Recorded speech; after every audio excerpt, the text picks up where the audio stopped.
ऐसन भोरे भोरे बड़ा साफ सफाई में लगल हो। का हो तोहके कुछ पता ना रहत का?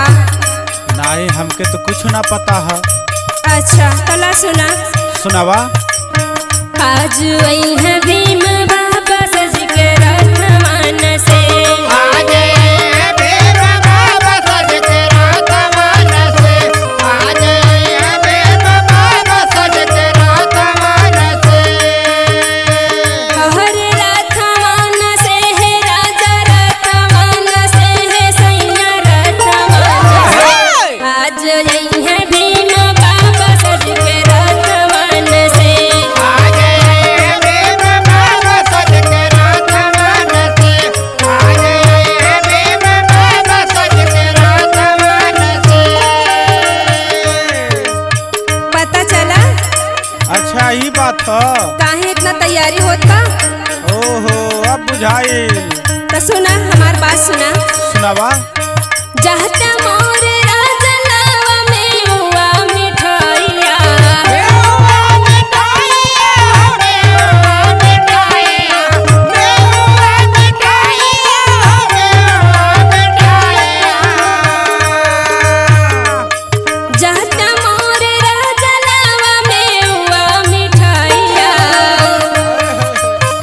ओहर बाबा के खियाए अपने हाथवान से, आज रही है भीम बाबा सज के रथवान से। आज भीम बाबा सज के रथवान से, आज भीम बाबा सज के रथवान से।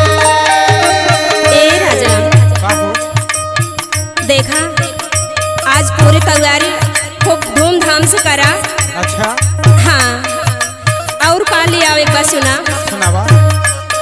गंगा जमुना से पानिया ले आवता, पानी आले आवता, पानी आले आवता, पानी आले आवता, पानी आले आवता।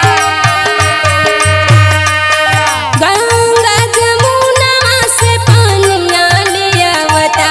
पौआ पुकार अपने हाथवान से, आज आई है भीम बाबा सज रथवान से। आज भीम बाबा सज के रथवान से, आज भीम बाबा सज के रथवान से।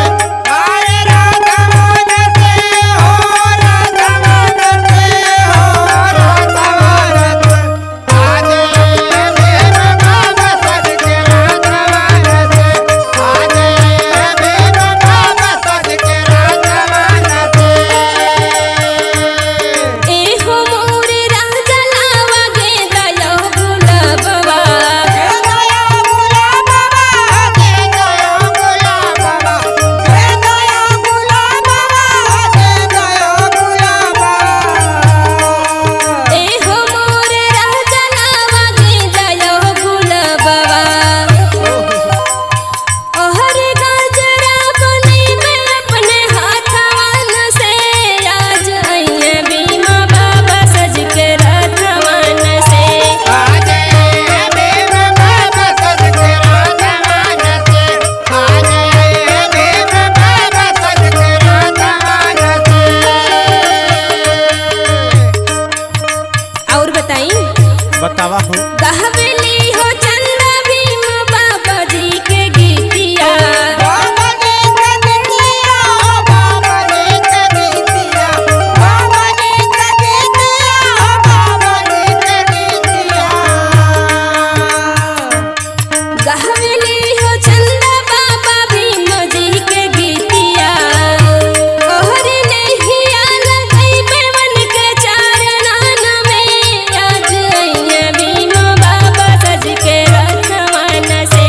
आज भीम बाबा सज के रथवान से, आज भीम बाबा सज के रथवान से, आज भीम बाबा सज के रथवान से।